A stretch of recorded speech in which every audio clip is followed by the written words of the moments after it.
Okay, so I figured that the only way that I'm ever going to get good at like really doing this and having my channel flourish is if I actually make content for the channel. That being said, a lot of these videos aren't really heavily edited, so whatever is in my head is whatever's going into the video, and that's what my thoughts are.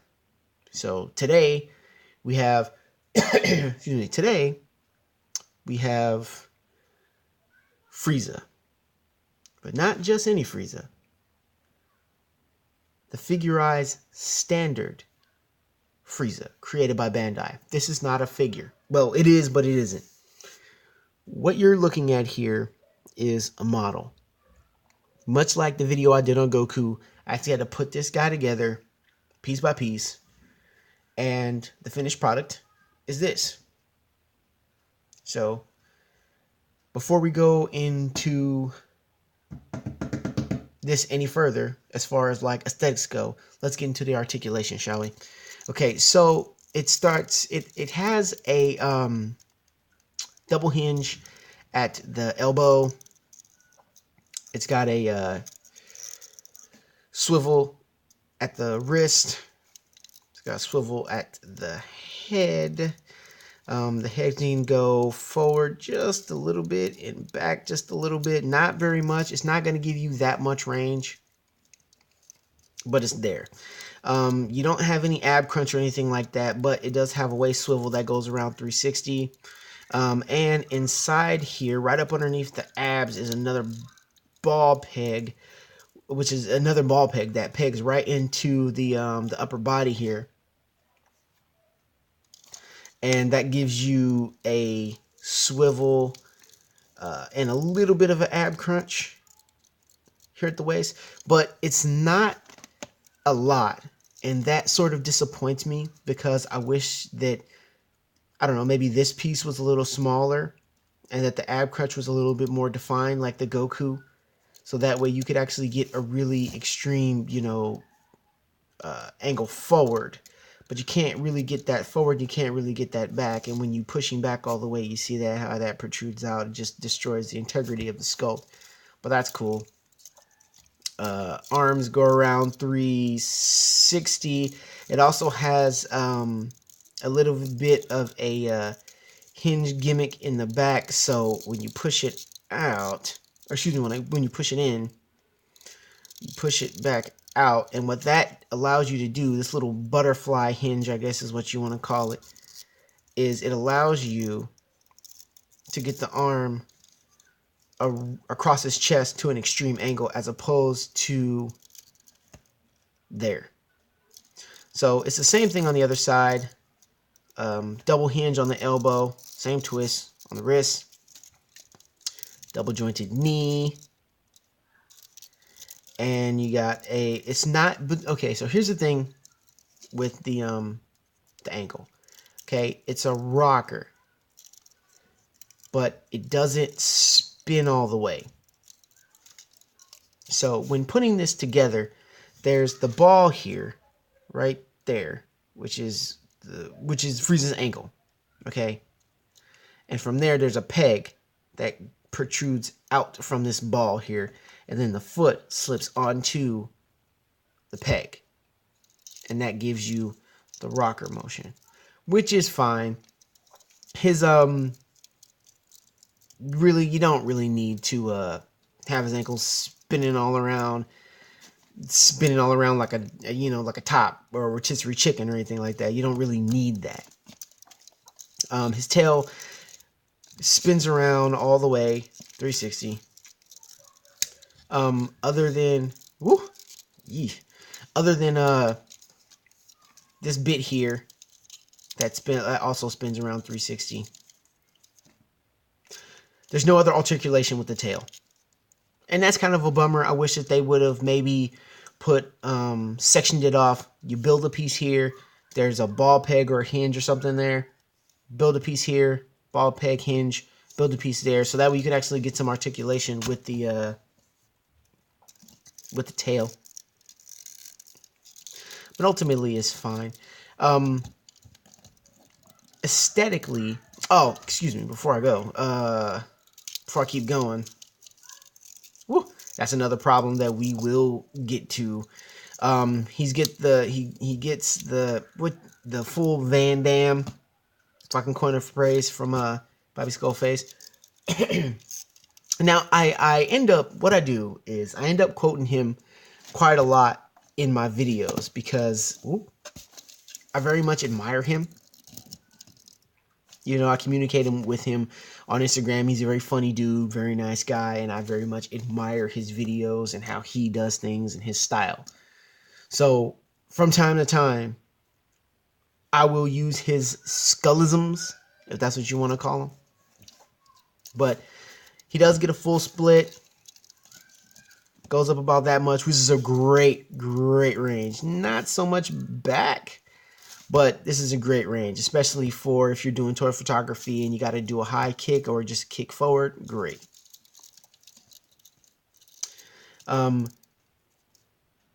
There's a peg in here that the thigh connects to, which gives you this twisting motion here, which is very nice. Now, I've said this before and I'll say it again. These Figure Eye Standard guys are pretty much like SH Figure Arts on a budget. So if you can't shell out $80 for a Freeza figure, you can just spend $20 and get this guy, put him together, and you have an accurate representation of Freeza. And if you aren't a stickler for, well, I have to have it because it's expensive, I have to have it because it's SH Figure Arts. If you're not an SH Figure Arts mark, this can work for you and be just fine. I like SH Figure Arts, don't get me wrong, just because I say that. I do enjoy SH Figure Arts. I own several SH Figure Arts, but I wouldn't say that I'm a mark for them. I would much rather have this at the price point that I got them at, excuse me, than drop $80 for something that doesn't feel as, I don't want to use the word cheap. I don't want to say cheap because I don't feel as though the SH Figure Arts are cheap. I do feel as though they're fragile. And I said this, I mentioned this in the Goku video, the Figure Eye Standard Goku video, is that I can mess with this guy all day long. I can put him in several different poses. I can test the limits of his articulation and never feel like I'm going to break him. And even if a part does fall off, like so, I just pop it back in. Good to go. And he's good as new. Oh, by the way, if you guys happen to catch that, all the yelling outside, those are just some neighborhood riffraff outside at 9 o'clock at night because their parents are irresponsible. And they're probably just sitting around at home with no jobs waiting to collect their welfare checks. Anywho, we're going to talk about the aesthetics here.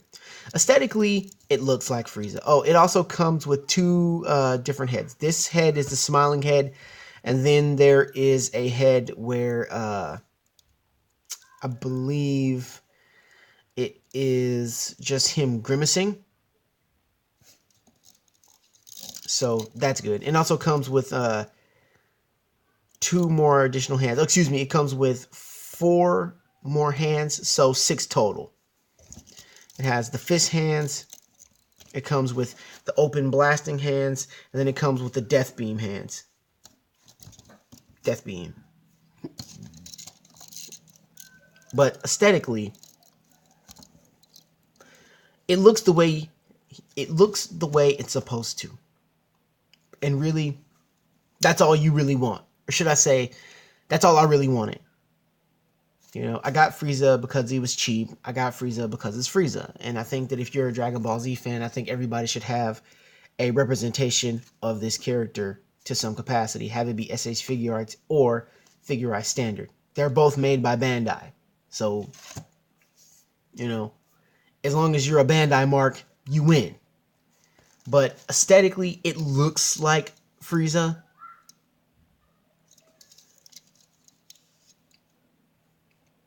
Look at all the musculature, all the jocularity. I apologize if there's dust on this guy, because I've had him sitting on my dresser. But, you know, aesthetically, he looks the way he's supposed to look. He looks like Freeza. You know, you get a lot of articulation out of this guy to get him in his more iconic poses from the show. The only thing that I really wish that they would have done is I wish they would have had a different set of arms, like his 100% arms and his 100% legs, so you could pop these out and put those in, so that way he just looks jacked. I mentioned this before at the start of the video, and this is sort of like a concern to me. Now, these are, I guess, are on a T joint type of gimmick here. So what inside the pelvis here, there are 2 pegs, and they slide on to a bar that connects up underneath here, and then you slide the legs onto the pegs. The problem with that is the upper thigh. Oh, and you can drop them down. That's the thing. You can drop them down to get them out. But when you push them back up to maintain the integrity of the sculpt, what ends up happening is this thigh piece here that extends up clips. So it causes that to happen. So I'm constantly feeling like I have to adjust the thigh every time, you know, I forget to pull the leg down. And I don't always necessarily want to get into the habit of doing that, because, you know, I'm weird when it comes to that kind of stuff. I'm weird when it comes to my model kits. I don't like to overuse or overstress or, you know, pull and pull and push and pull and push and pull on the joints and the pegs and things like that constantly, because they're just models, you know, they're not toys. So they're not really designed to be played with very aggressively. But as I've said before, you know, the white looks good. The white looks exactly, the white doesn't look dull. The white looks clean. It has this sort of like almost powdery sort of look to it, which is, you know, in my opinion, looks great. It gives him sort of an alien appearance of like he's almost too white, which sort of makes you uncomfortable, which is a part of Frieza's character. The eyes are this nice red here, which is interesting because they have this thing with these figures, or with these models, called a build system. So inside his head here, these aren't stickers, by the way. Inside his head here, the eyes and the pupils and the mouth are all separate individual pieces. And some people don't like that because they think it's a pain in the ass to try to put together. Personally, I love it. It adds depth to the face. It adds a heft to it, and it doesn't feel cheap, in my opinion. If anything, I think it makes the figure stand out more so than some model kits. Some Gundam models where you're just slapping on stickers on the eyes, you know, you mess up, one thing goes wrong, and then the next thing you know, you got an eye over here, you got an eye over there, you rip the sticker, now your Gundam doesn't have any eyes. It's the same thing for the other head too. The other head also has that eye build system, which is, like I said, I think it's fantastic. It can be a little bit of a hassle to put them together because look at my hands and look at how small these pieces are. But if you get a pair of tweezers, not a problem. Continuing on with the aesthetics. The purple could be a little deeper. Purple. It could be a little deeper. But all in all, I'm not really complaining. Just because, you know, it's a Freeza figure, essentially, that didn't cost me $180. Oh, by the way, the toes aren't articulated. But there are stickers for the toenails.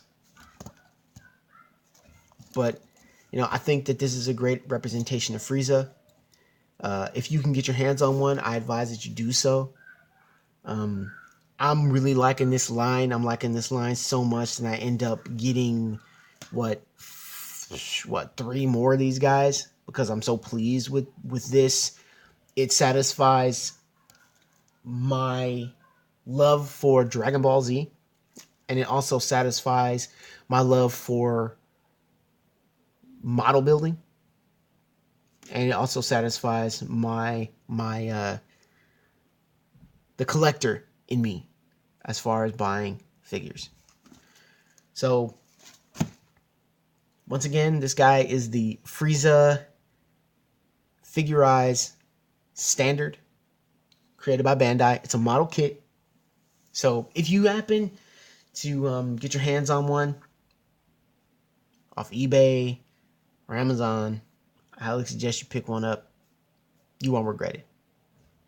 So I've been thinking about this. I don't know. I don't do like taglines.